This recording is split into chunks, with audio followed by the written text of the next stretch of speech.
এমন একটা সময় ছিল যে কিছুই ছিল না, আবার এমন একটা সময় আসবে যে কিছুই থাকবে না। একদিন সব সৃষ্টি ধ্বংস হয়ে যাবে। মহান আল্লাহ তাআলা সব কিছুই ধ্বংস করে দিবেন। মহান আল্লাহ তাআলা পবিত্র কোরআনে বলেন, আল্লাহর সত্তা ব্যতীত সব কিছুই ধ্বংস হয়ে যাবে।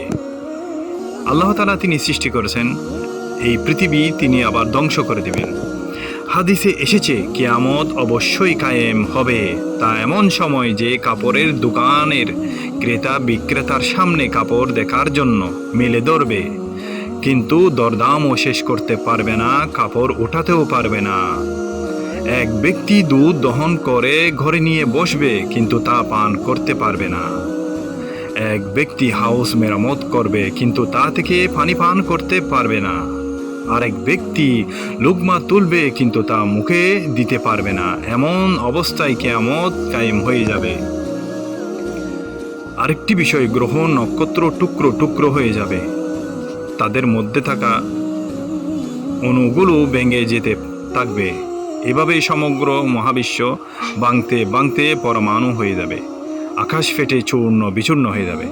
এই ব্যাপারে মহান আল্লাহ তাআলা পবিত্র কুরআনে বিষয়টি ব্যাখ্যা করেছেন এভাবে, যখন আসমান ফেটে যাবে তার রবের নিদর্শনই পালন করবে এবং এটাই তার করণীয়।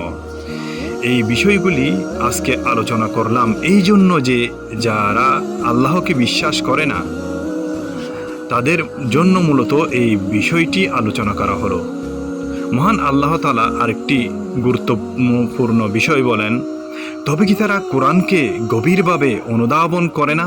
যদি তা আল্লাহ ব্যতীত অন্য কারো নিকট হতে আসতো তবে তাতে অনেক অসঙ্গতি দেখতে পেত। মহান আল্লাহ তাআলা আরও বলেন, নিশ্চয় কিয়ামত সংঘটিত হবে, এতে কোনো সন্দেহ নেই, কিন্তু অধিকাংশ লোক অবিশ্বাস করে।